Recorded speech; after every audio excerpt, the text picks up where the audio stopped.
Bienvenue sur Ligne Rouge, le podcast pour ceux qui tombent mais ne renoncent pas. Dans ce podcast, nous partagerons sur le monde du travail, des anecdotes, des exemples précis, de l'actualité, des vérités qui dérangent. Et une voix, la mienne. Je m'appelle Grégory Caron. J'ai traversé les tempêtes, vécu l'échec et la chute, mais je m'en suis relevé. Maintenant, avec Ligne Rouge, je vous donne les clés pour tenir, agir et reprendre le contrôle.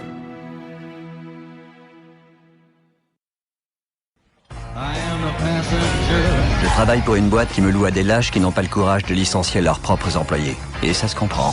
Tu te prends pour qui? Parce que les gens deviennent dingues quand on les vire. Vous me rendrez votre badge.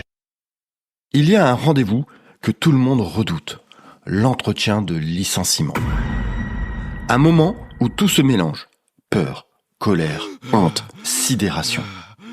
Vous saviez ou pas, mais vous le sentiez. Ça sentait le sapin et ce n'était pas l'odeur de Noël.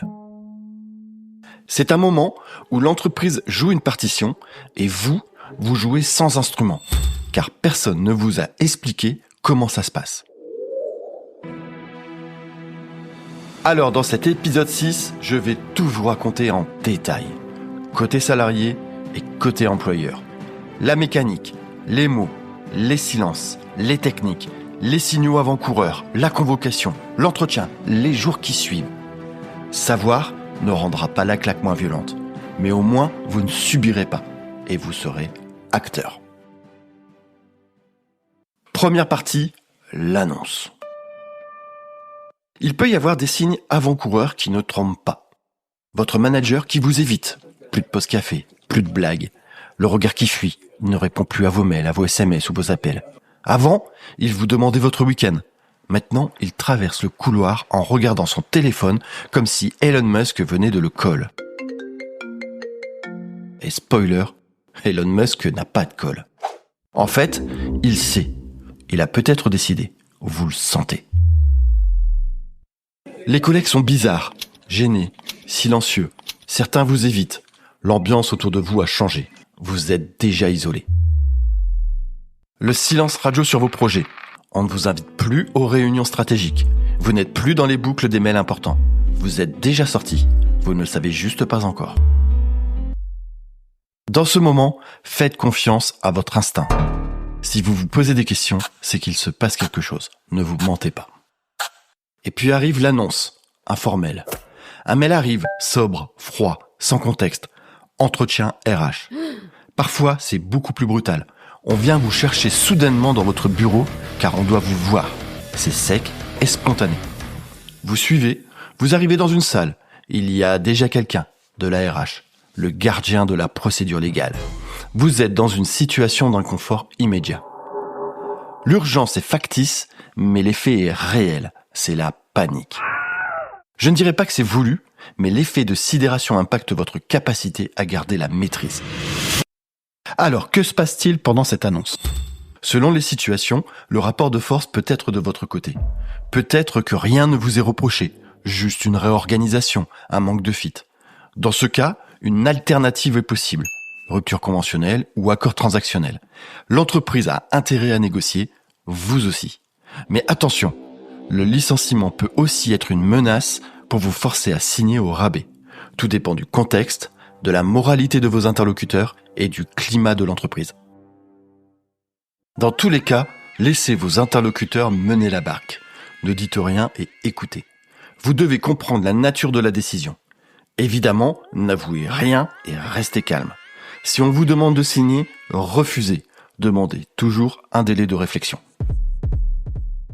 Et après cette annonce, si le projet de licenciement est confirmé, un courrier recommandé vous convoquera à l'entretien préalable. La procédure est très encadrée juridiquement. Je ne vais pas vous faire un cours de droit, ce n'est pas l'objet de ce podcast. Mais sachez ceci, si la procédure n'est pas respectée, le licenciement peut être annulé. Consultez un avocat rapidement. Je vous mettrai les détails juridiques dans la description. En attendant l'entretien, préparez-vous. Documentez tout ce qui est possible. Vos réussites, vos bons entretiens annuels, les appréciations positives. Remémorez-vous votre package salarial. S'il y a une négo, vous devez savoir de quoi parler. Les preuves de dysfonctionnement ou d'anomalie dans l'entreprise, du service ou du manager, il y en a toujours. Dernier point, vous n'êtes pas obligé d'y assister. Si vous sentez que vos émotions prennent le dessus, il vaut mieux éviter cette épreuve. Mais sachez qu'en cas de contentieux, votre absence sera forcément instrumentalisée par votre employeur. Vous pouvez aussi demander le report, mais votre employeur n'est pas obligé d'accepter. Seconde partie. Comment se déroule un entretien de licenciement minute par minute ? Bon, d'abord, à quoi sert cet entretien ? Bonne question. C'est surtout l'occasion pour vous de connaître les motifs et de contester ce qui vous serait reproché. En pratique, c'est une scène de théâtre. L'écoute est relative et les échanges rhétoriques. C'est une mise en scène calculée. Rien n'est laissé au hasard. Alors laissez-moi vous planter le décor. D'abord le lieu. Jamais dans le bureau habituel. Une salle neutre, impersonnelle, froide. Souvent une salle de réunion anonyme. Les acteurs, votre manager et quelqu'un de la RH. Parfois 2 RH, mais jamais seul à seul. Pourquoi ? Témoin légal, protection juridique de l'entreprise. De votre côté, vous pouvez être assisté pendant cet entretien d'une personne de l'entreprise, d'un représentant du personnel ou, à défaut, d'un conseiller du salarié. S'il est présent, demandez qu'il note tout et qu'il fasse le compte-rendu écrit de cet entretien. Le placement, vous d'un côté de la table, eux en face, comme un rapport de force visuel. Ils sont dans un camp et vous êtes dans l'autre. L'ambiance, visage fermé, pas de sourire, mais pas non plus d'agressivité. Vos interlocuteurs se figent dans une froideur contrôlée. Mais vous savez immédiatement que le ton est donné. C'est malaisant, presque sacré. Et puis le rendez-vous démarre. Par un silence. Quelques secondes lourdes. Et puis la phrase d'ouverture. « Merci d'être venu !» Évidemment, ils vous diront que la décision n'est pas encore prise. Ils font très attention à ce qu'ils disent. Ils utilisent des euphémismes pour se protéger juridiquement, mais aussi psychologiquement. Alors l'entreprise envisage. Traduction, on te vire. Mettre fin à notre collaboration. Traduction, on te vire. Nous séparer de toi. Traduction, on te vire. Envisager une réorientation professionnelle. Traduction, on te vire, mais avec des mots de consultant McKinsey à 2 000 € la journée. Tu ne perds pas ton job, tu optimises ton parcours d'impact. C'est beau. Tout est calibré, le ton, les mots, la durée. L'exercice n'est pas agréable, alors ils veulent clôturer vite. Les motifs sont alors exposés. Erreur, baisse de performance, réorganisation, comportement. Vous aurez envie de vous défendre, de vous justifier, d'expliquer. Mais c'est un piège. La plupart des gens arrivent à cet entretien persuadés qu'ils vont se défendre. Et mauvaise nouvelle, ce n'est pas un procès, c'est un protocole. Il est trop tard. La décision est déjà prise. Votre rôle, ce n'est pas de convaincre, c'est de recueillir de l'information. Tout ce que vous pourriez dire pourrait renforcer leur dossier. Vous n'avez pas à prouver votre valeur, car ce n'est pas votre valeur qu'on juge, mais votre dossier. Alors que faire ? D'abord, notez les mots exacts. Inaptitude, insuffisance, réorganisation. Ce sont des termes juridiques qui définiront vos droits derrière. Ensuite, écoutez, notez, posez des questions factuelles, demandez des précisions, creusez ce qu'ils vous reprochent. Et enfin, cherchez à comprendre où ils en sont et ce qu'ils ont. Pour conclure cet entretien, il demande si vous avez des questions ou quelque chose à rajouter. Vous êtes sous le choc. Vous n'en avez pas ou vous en avez trop, mais aucune ne sort. Il tente parfois une touche un peu plus humaine. On comprend que ce soit difficile. Si tu as besoin de quoi que ce soit, n'hésite pas. Ouais, c'est vide, creux, inutile. Vous n'êtes pas face à des monstres, mais souvent face à des gens gênés qui font le sale boulot, parfois nerveux et souvent lâches. À ce moment-là, vous pouvez laisser une trace. Je ne suis pas d'accord. Je me réserve le droit de répondre par écrit. Mais restez sobre et professionnel. Maîtrisez-vous. Il vous raccompagne ou pas. Vous, souriez, restez poli, ne vous effondrez pas, serrez la main et partez dignement. Parfois, on vous demande de vider votre bureau immédiatement, avec une personne qui vous surveille, comme si vous alliez tout casser ou voler des données. Ce moment est surréaliste. On vous traite comme un risque. C'est humiliant, c'est violent, mais c'est comme ça. Le vrai but d'un entretien de licenciement, ce n'est pas de vous écouter, c'est de vous tester. Voir si vous allez exploser, pleurer, supplier, parce que votre réaction leur sert de mesure de risque. Un salarié calme, lucide, c'est un salarié qui fait peur, parce qu'il connaît ses droits et parce qu'il réfléchit. Alors, au lieu de subir le stress, observez. Prenez des notes mentales. Qui parle, qui se cache, qui ment mal. Ce jour-là, vous apprenez beaucoup plus sur l'entreprise qu'en 5 ans de réunion. Ce que personne ne dit à ce moment-là, c'est que vous avez encore du pouvoir. Malheureusement, pas celui de changer la décision, mais celui de choisir votre posture.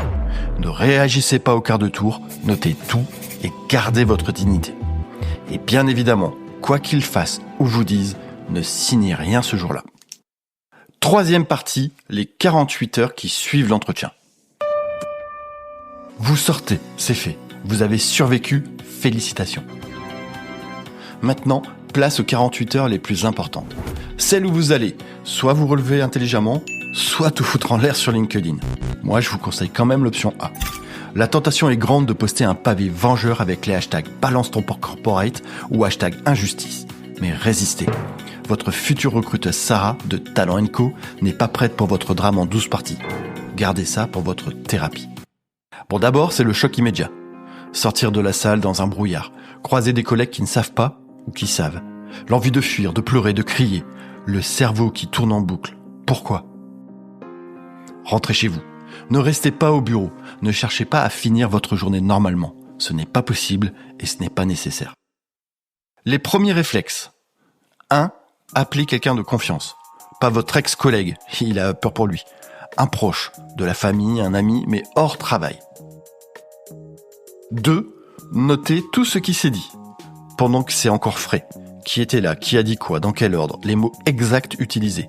Mais ne rejouez pas la scène indéfiniment. Avancez. 3. Ne répondez à aucun mail pro dans la précipitation et ne faites pas allusion à ce rendez-vous. Vous êtes sur le choc. Tout ce que vous écrirez pourra être utilisé contre vous. Évidemment, n'insultez pas votre boss. La colère est légitime, la vengeance est une perte de temps. Canalisez cette énergie pour la suite. 4. Protégez-vous juridiquement. Consultez un avocat spécialisé. La première consultation est souvent gratuite. Vérifiez que la procédure est légale. Est-ce que le motif est valable ? Est-ce que la procédure a été respectée ? Est-ce que les indemnités sont correctes ? Et si c'est abusif, n'hésitez pas à vous défendre. Si c'est clean, négociez et passez à autre chose. 4e partie, le conseil stratégique de bon sens. N'attendez pas que l'entreprise vous convoque à un entretien de licenciement. Préparez-vous en amont, même si tout va bien. Même si vous n'êtes pas en danger, faites ça. 4 choses. CV à jour en permanence. Pas je le ferai si besoin. Maintenant. 2. Contact réseau entretenu. Un café tous les 2-3 mois avec des gens clés. Le réseau se construit avant d'en avoir besoin. 3. Un peu d'économie de sécurité. 3 à 6 mois de salaire, si possible. C'est votre parachute. 4. Connaissez vos droits. Consultez la convention collective. Renseignez-vous sur les lois. Quelques minutes de lecture régulièrement sur ce sujet peuvent tout changer. Pour conclure, un entretien de licenciement, c'est 20 minutes qui peuvent changer radicalement une vie. Ce n'est pas toujours personnel. L'entreprise n'est pas une famille, c'est une machine. L'entretien n'est pas une exécution, c'est une étape. C'est violent, c'est souvent injuste et ça fait mal. Mais si vous connaissez le script, vous ne subirez pas aveuglément. Vous pourrez poser les bonnes questions, protéger vos droits, vous relever plus vite. Et qui sait, peut-être cela vous donnera l'envie de réouvrir le dossier idée de start-up dans votre ordinateur. C'est la fin de cet épisode. Merci d'avoir écouté Ligne Rouge, le podcast pour ceux qui tombent mais ne renoncent pas. Si cet épisode vous a parlé, partagez-le, abonnez-vous. Et si vous aussi vous traversez une période difficile, je peux vous aider à reprendre la main. Rendez-vous sur ligne-rouge.co. À bientôt.